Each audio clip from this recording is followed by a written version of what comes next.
Ma'am basic strategy तो यही है कि बुक्स हमें मिनिमम रखनी है। जैसे कि कॉमन बुक्स है जो सभी को पता है, लक्ष्मीकांत है, स्पेक्ट्रम है, ऐसे ही शंकर आईएएस है इन्वायरमेंट के लिए, इकोनॉमी के लिए श्री राम है, या मृणाल सर का वीडियोस फेमस हैं। तो ऐसे कुछ बेसिक्स बुक्स है, 5-7 बुक्स ही है, वो ज़्यादा नहीं होता है। तो इन बुक्स को 2-3 बार पढ़ना है, अच्छे से समझना है और साथ में टेस्ट देते रहना है। सोसाइटी की सारी प्रॉब्लम से आप कोप अप कैसे करें? सबसे पहले तो मैम कोई भी इस प्रिपरेशन में अगर आ रहा है तो वो क्यों आ रहा है, ये रीज़न सबका क्लियर होता है। तो ये रीज़न आपको हमें डेली याद रहना चाहिए कि मैं ये प्रिपरेशन स्टार्ट क्यों किया था। तो जब भी आपको लगे कि मेरा मोटिवेशन कम हो रहा है या पढ़ने का मन नहीं कर रहा है, तो आप उस कारण को याद करिए कि आप ये प्रिपरेशन में आए क्यों थे। तो सर इंग्लिश जैसे कुछ हिंदी मीडियम वाले स्टूडेंट्स हैं जिनको द हिंदू में काफ़ी प्रॉब्लम आती है, तो वो किस तरह से करें? द हिंदू का थोड़ा सा वर्ड्स थोड़ा कॉम्प्लेक्स होते हैं, इंडियन एक्सप्रेस का उसके कंपैरिजन में सिंपल होता है, तो वो इंडियन एक्सप्रेस कर सकते हैं। या बहुत लोग अगर हिंदी मीडियम के हैं तो वो प्रभात खबर, दैनिक जागरण ये सब भी करते हैं, उनके भी एडिटोरियल्स ठीक ठाक होते हैं। तो आप अगर हिंदी मीडियम के और इंग्लिश में काफ़ी प्रॉब्लम है तो आप हिंदी वाला ही पेपर पढ़ें, क्योंकि बहुत लोगों को ये ट्रांसलेशन में भी इशू होता है। अगर वो इंडियन एक्सप्रेस में पढ़ भी लेते हैं तो उसका वो हिंदी नहीं लिख पाएंगे। मैम सबसे पहले तो खुद पे तो भरोसा होना चाहिए कि ये मैं कर लूँगा, और इसमें समय लगेगा ये भी कैंडिडेट को शुरुआत से ही पता होना चाहिए। जैसे हड़बड़ाने से ये नहीं होता है एग्जाम।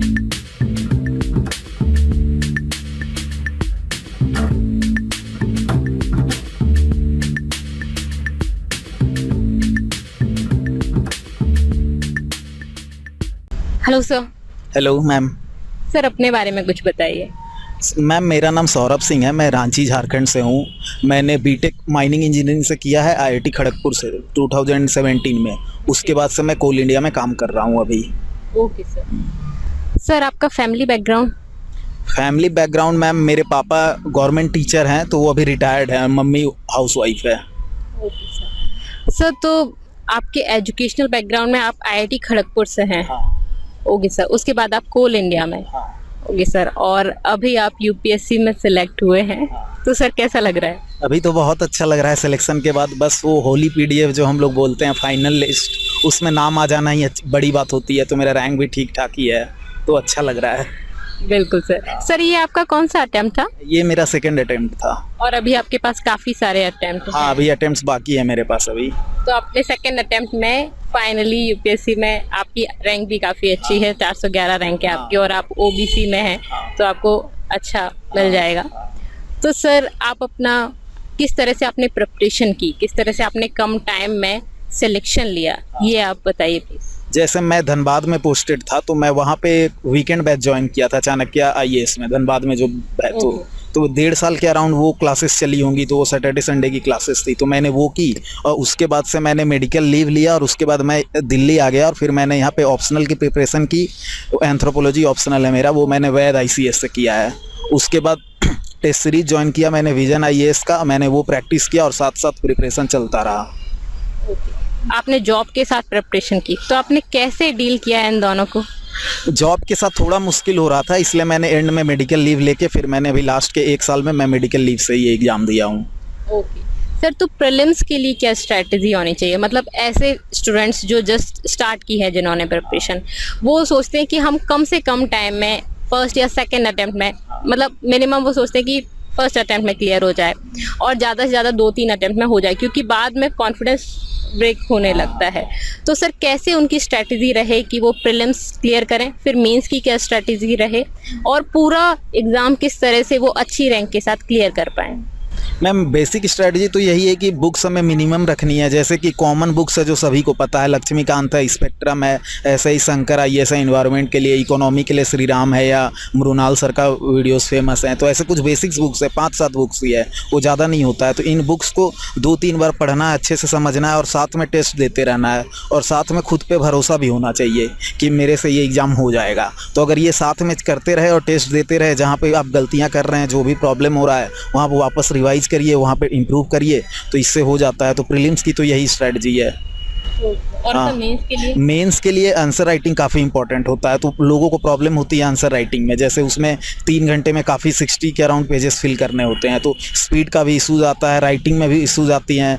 तो उनके लिए राइटिंग प्रैक्टिस करनी होती है, जो बहुत कैंडिडेट्स प्री के पहले से ही स्टार्ट कर देते हैं, बहुत लोग प्री के बाद स्टार्ट करते हैं। तो राइटिंग के लिए हमें टेस्ट सीरीज, फिर से टेस्ट सीरीज तो इम्पॉर्टेंट है, वो सारे पार्ट में आ जाता है। तो टेस्ट सीरीज देना है, प्रैक्टिस करना है, जैसे मार्क्स आएंगे फिर उसमें डिटेल्ड फीडबैक दिया जाता है कि आप ये एग्जाम्पल मेंशन करिए, आप डेफिनेशन बताइए, आप सही से डिमांड को नहीं समझ रहे हैं क्वेश्चंस का, तो वैसे समझ के फिर से एग्ज़ाम दीजिए, फिर टेस्ट दीजिए, एग्ज़ाम दीजिए। तो जो भी रिकमेंडेशन फीडबैक आ रहा है उस पर काम कीजिए। तो ऐसे धीरे धीरे होता है। तो सर प्रीलिम्स के लिए कितना टाइम लगता है, मतलब आप प्रीलिम्स की प्रिपरेशन के लिए कितना टाइम दो, इंटरव्यू के लिए कितना टाइम दो और आपका मेंस के लिए कितना टाइम दो? तो सर वो स्टेप बाय स्टेप आप किस तरह से, पहले आप प्रीलिम्स की अच्छे से तैयारी करो फिर मेंस की, या किस तरह से करना चाहिए? वो अलग अलग लोग करते हैं। जैसे मैंने प्री स्पेसिफिक ही पहले पढ़ा था, लेकिन इन जनरल ऐसे बोला जाता है कि साथ साथ प्रिपरेशन करनी चाहिए, मेंस का भी साथ में देखना चाहिए। और इंटरव्यू तो आपका प्रिपरेशन हो ही रहा है, जब से आप तैयारी में है या 10th क्लास में है, जब से भी है इंटरव्यू तो आपका चल रहा है कि आप कैसे आदमी हैं, कैसे बात करते हैं, वो सारा कुछ इंटरव्यू में देखा जाता है। और पर्सनालिटी ओवरऑल देखा जाता है। तो प्री के लिए है कि एटलीस्ट मुझे लगता है 7-8 महीने की पढ़ाई तो लगेगी मिनिमम, मैं बता रहा हूँ। मैक्सिमम ये बढ़ भी जाता है लोगों का, तो ये मिनिमम 7-8, जो मैंने 4-5 बुक्स बताई उस वक्त करने में 7-8 मंथ तो लग ही जाएंगे मिनिमम। और फिर आपको 2-3 बार रिवीजन भी करना होता है। तो बहुत लोग होते हैं जो 1 साल में कर लेते हैं, लेकिन मैक्सिमम लोग हैं जो 3 से 4 अटेम्प्ट में ही क्लियर करते हैं। तो यूपीएससी में जो एवरेज है वो 3rd और 4th अटेम्प्ट में ही मैक्सिमम लोग क्लियर करते हैं। तो ये सब करने में समय काफ़ी लग जाता है। फिर मेंस के लिए आंसर राइटिंग प्रैक्टिस करना, वो सब उनका सिलेबस थोड़ा अलग होता है, प्री और मेंस का डिमांड थोड़ा थोड़ा अलग होता है, तो वो सब करने में टाइम लगता है। तो इसलिए इन जनरल 3-4 साल लग जाते हैं लोगों को। सर ये प्रीलिम्स के लिए आप 6-7 मंथ में करेंगे, हाँ। प्लस फिर मेंस की आपको प्रिपरेशन करनी है, तो उसके लिए कितना टाइम देना चाहिए आपको? पर्टिकुलरली डे बाय डे आप किस तरह से प्रिपरेशन करें कि आपका कम से कम टाइम में अच्छे से अच्छा स्कोर आप कर पाएं? तो उसके लिए मैम सबसे पहले हमें सिलेबस देखना होता है। प्री का तो ऐसा कुछ सिलेबस डिफाइंड नहीं है, 2-4 कीवर्ड्स लिखे हुए हैं, तो उनके जो बुक्स हैं उससे कर लेंगे। लेकिन मेंस का टॉपिक वाइज सिलेबस लिखा हुआ है, आपको टॉपिक दिया हुआ है, आप उस टॉपिक के लिए अपने से पढ़ के प्रिपेयर करें, 2-3 पेज का नोट्स बनाए और उसको रिवाइज करें। तो ऐसे करके धीरे धीरे आगे बढ़ना है। और सर इंटरव्यू के लिए किस तरह से? इंटरव्यू के लिए होता है मैम कि एक डिटेल्ड एप्लीकेशन फॉर्म होता है हमारा, जिसमें हम लोग बचपन से लेके आज तक जो कुछ भी किए हैं वो सारा कुछ उसमें मेंशन्ड होता है।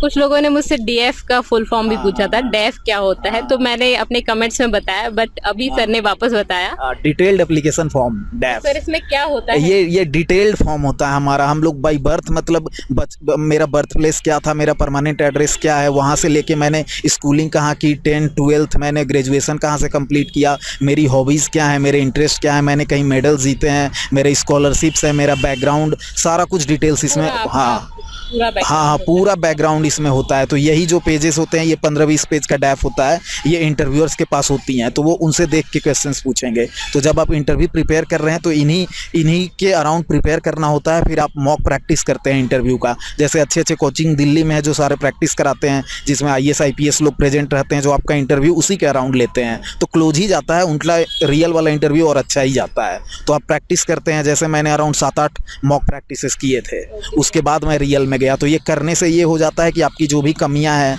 वो सब बता दिया जाता है आपको पहले ही, आप कहाँ पे नहीं प्रिपेयर कर रहे हैं, कहाँ पे कर रहे हैं, आपसे क्या क्या पूछा जा सकता है। जैसे मैं झारखंड का हूँ, तो उम्मीद है कि आपसे ट्राइबल्स के बारे में पूछा जाएगा, नक्सल के बारे में पूछा जाएगा। झारखंड का बिहार से 2000 में सेपरेशन हुआ था, तो अभी झारखंड का क्या कंडीशन चल रहा है, तो ये सब बेसिक एक्सपेक्टेड क्वेश्चन है जो पूछा जा सकता है। उसी तरीके से आपको प्रिपेयर करना होता है। अब अगर आप जॉब में है, कोल में है, माइनिंग में है, जैसे मैं कोल इंडिया में हूँ, तो माइनिंग रिलेटेड क्वेश्चन आपसे पूछ सकते हैं, कोल के बारे में पूछ सकते हैं। तो मेरा अराउंड 50% से ऊपर इंटरव्यू ये कोल माइनिंग पे ही चला। तो प्रेडिक्टेबल ही क्वेश्चंस होते हैं, ऐसे नहीं कि कुछ भी पूछते हैं इंटरव्यू। जिस जॉब में आपको, या आपने जो एजुकेशन की है, एजुकेशनल बैकग्राउंड, हाँ, या जैसे आपने ऑप्शनल जो भी सिलेक्ट किया, तो आपने वो ऑप्शनल क्यों सिलेक्ट किया, या ऑप्शनल के बारे में कुछ बेसिक पूछ सकते हैं, तो उस टाइप का होता है।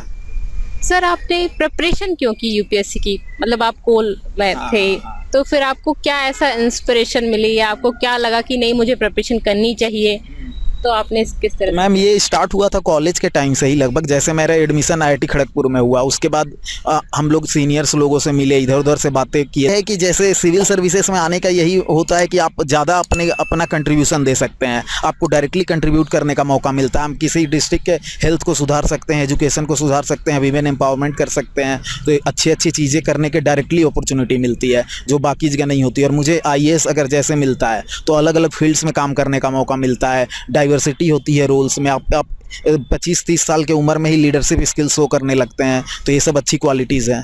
जिसके कारण लोग इसके प्रति अट्रैक्टेड हैं। सर अपनी प्रीवियस जॉब के बारे में कुछ बताइए, आपको कुछ एक्सपीरियंस। तो मैं जैसे जॉब में गया तो जॉब में मुझे लगा कि एक रूटीन टास्क है, आपको ये करना है और सिर्फ वही करना है। अगर आप आईएएस ले लेते हैं तो आपको अलग अलग फील्ड्स में काम करने का मौका मिलता है, तो इससे अच्छा भी लगता है, आदमी का इफिशियंसी भी बढ़ता है। तो वो सब भी रीजन है, और उसे एक सेटिस्फैक्शन भी आता है कि आप जो भी काम कर रहे हैं उसका रिजल्ट दिखता है। आप कुछ एजुकेशन के लिए कर रहे हैं, आपका डिस्ट्रिक्ट में दिखेगा आपको कि एजुकेशन में इंप्रूवमेंट हो रहा है, तो वो अच्छा लगता है। ऐसे कोल इंडिया भी कोई बुरा जॉब नहीं है, वो भी अच्छा है। हाँ हाँ। सर आपने प्रीलिम्स मेंस दोनों की स्ट्रेटजी बताई किस तरह से प्रीलिम्स करें, किस तरह से मेंस करें। कुछ स्टूडेंट्स लास्ट आते आते थोड़ा सा परेशान हो जाते हैं, वो सोचते हैं कि यार अब छोड़ देना चाहिए, अब हम नहीं कर पाएंगे, गिव अप कर देते हैं। तो उनके लिए कुछ कि गिव अप नहीं करें, या किस तरह से अपना डेली रूटीन बनाएं कि आपको ये प्रॉब्लम्स फेस ना करनी पड़े, या सोसाइटी की सारी प्रॉब्लम से आप कोप अप कैसे करें। सबसे पहले तो मैम कोई भी इस प्रिपरेशन में अगर आ रहा है तो वो क्यों आ रहा है, ये रीज़न सबका क्लियर होता है। तो ये रीज़न आपको हमें डेली याद रहना चाहिए कि मैं ये प्रिपरेशन स्टार्ट क्यों किया था। तो जब भी आपको लगे कि मेरा मोटिवेशन कम हो रहा है या पढ़ने का मन नहीं कर रहा है, तो आप उस कारण को याद करिए कि आप ये प्रिपरेशन में आए क्यों थे। तो वही कारण मेन होता है जो आपको कंटिन्यू कराएगा। तो आपको कभी भी प्रॉब्लम हुआ तो आप याद करिए कि आपने शुरुआत क्यों किया था इस एग्ज़ाम का। और इस एग्ज़ाम में समय लगता है, तो पेशेंस तो आदमी को होना पड़ेगा। हार्ड वर्क, परसिवरेंस, पेशेंट, ये सब मिनिमम चीज़ है जो क्वालिटीज़ होनी चाहिए। परेशान जो होते हैं उनका इन जनरल सिलेक्शन नहीं होता है। जो कूल काम कंपोज्ड है उनको पता है कि थोड़ा समय लगेगा लेकिन होगा, तो उस टाइप का क्वालिटीज़ बेटर है सिलेक्शन के लिए। सर जो न्यू स्टूडेंट्स हैं, लाइक 18-19 से काफ़ी स्टूडेंट सोचते हैं कि नहीं अब हमें यूपीएससी करना है और हम इस लाइन में जाएंगे और प्रिपरेशन करते हैं। बट दिक्कत ये है कि जैसे वो स्टार्ट करते हैं तो वो किसी भी डायरेक्शन में मूव कर जाते हैं। लाइक अब सोशल मीडिया का ज़माना है, तो अभी बहुत अच्छा कंटेंट भी है बट कहीं कहीं कुछ भी चल रहा है, तो वो समझ नहीं पाते कि हम कहाँ से किस प्रॉपर वे में प्रिपरेशन करें। तो उनके लिए कुछ सजेशन कि उन्हें किस अपने मतलब जो रास्ता है उससे नहीं भटकना है, वो कहीं भी डायरेक्शन में वो कुछ भी पढ़ते हैं, मतलब न्यूज़ में कुछ भी आ रहा है तो कुछ भी पढ़ रहे हैं। तो न्यूज़पेपर कैसे पढ़ें, कौन सी चीज़ एग्जाम में आएगी वो कैसे पता करें, इसके बारे में। सबसे पहले तो मैम सिलेबस और प्रीवियस ईयर क्वेश्चंस, ये काफ़ी इंपॉर्टेंट चीज़ें हैं। ये दोनों सिलेबस को पहले आपको समझना है, वो बताएगा आपको कि न्यूज़पेपर में क्या पढ़ना है, बुक्स में क्या पढ़ना है। सिलेबस में टॉपिक्स लिखे हुए होते हैं मेंस में, तो अगर आप मेंस का प्रिपरेशन कर रहे हैं तो टॉपिक्स लिखा हुआ है, उससे रिलेटेड अगर कोई बातें आपको न्यूज़पेपर में दिखती है तो आप सिर्फ उसको पढ़ें, पूरा न्यूज़पेपर नहीं पढ़ा जाता है। तो आप पहले सिलेबस याद कर लेंगे अपना, जो भी टॉपिक्स उसमें दिखता है उससे रिलेटेड न्यूज़पेपर में कुछ दिखा आप वो कर लिए। राज्यसभा टीवी फेमस है, उसमें वो डिबेट डिस्कशंस आते हैं, तो अगर आपसे सिलेबस रिलेटेड टॉपिक से आ रहा है तो आप वो देख लीजिएगा। साथ में प्रीवियस ईयर क्वेश्चंस आपको बताता है कि यूपीएससी किस तरीके के क्वेश्चंस पूछती है, आपको वो पहले समझना जरूरी है, क्योंकि उसी के हिसाब से आप अपनी प्रिपरेशन करेंगे। तो जैसे भी आप बुक्स पढ़ रहे हैं तो बुक्स में आपको दिखेगा कि इस ऐसा वाला क्वेश्चन यूपीएससी में पहले आया था, तो इस एरिया में मैं ज़्यादा फोकस करूँ, तो इस तरीके से किया जाता है ये। सर कुछ न्यूज़पेपर आप बताएंगे कि कौन से न्यूज़पेपर से स्टडी करें। बस दो ही कॉमन है, या तो इंडियन एक्सप्रेस या द हिंदू, इसमें से कोई एक अगर फॉलो करते हैं रेगुलरली तो इतना काफ़ी है। सर इंडियन एक्सप्रेस एक्सप्लेन में काफ़ी कुछ आता है, लाइक मैं उसके काफ़ी वीडियोस अपलोड करती हूँ, तो एक्सप्लेन आप करते हैं, प्लस द हिंदू में भी कुछ ऐसी न्यूज़ आती हैं, अगर आप उनको करते हैं तो आपका न्यूज़पेपर काफ़ी कुछ कंप्लीट हो जाता है। बेसिक तो एक्सप्लेन्ड और जो आर्टिकल वाला सेक्शन है, अगर सिर्फ उसको भी कोई रेगुलरली फॉलो कर रहा है तो उतना काफ़ी है। और भी न्यूज़पेपर में बाकी सेक्शन इग्नोर भी कर सकते हैं, मेन आर्टिकल्स और एक्सप्लेन्ड सेक्शन ही इंपॉर्टेंट है। सर बुक्स जैसे आपने कुछ स्टैटिक बुक बताई, तो हमें स्टार्टिंग से न्यूज़पेपर के साथ बुक्स पढ़ना चाहिए या पहले हम स्टैटिक पोर्शन कवर करें फिर हम न्यूज़पेपर्स पर आएं? ये साथ साथ भी कर सकते हैं, अलग अलग भी कर सकते हैं। जैसे न्यूज़पेपर्स पढ़ने के और भी एडवांटेजेस होते हैं। अगर आप न्यूज़पेपर रेगुलरली पढ़ रहे हैं तो जो मेंस का मैंने आंसर राइटिंग वाला बताया, बहुत लोगों को लैंग्वेज का भी इशूज़ होता है, तो अगर कोई रेगुलरली पेपर पढ़ रहा है तो उसे लैंग्वेज प्रॉब्लम भी नहीं आएगा, वो कीवर्ड सब उसके दिमाग में रेगुलर याद हो रही हैं, तो जब वो कभी आंसर लिखने बैठेगा तो अच्छा आंसर्स लिख पाएगा। और मेंस में काफ़ी करंट से भी क्वेश्चंस आते हैं, तो अगर कोई न्यूज़पेपर फॉलो कर रहा है, मेंस में जनरली 8-10 महीने पीछे के करंट्स के क्वेश्चंस भी आते हैं, तो उनका भी वहाँ पे फ़ायदा हो जाता है। तो ये है। तो सर इंग्लिश जैसे कुछ हिंदी मीडियम वाले स्टूडेंट्स हैं जिनको द हिंदू में काफ़ी प्रॉब्लम आती है, तो वो किस तरह से करें?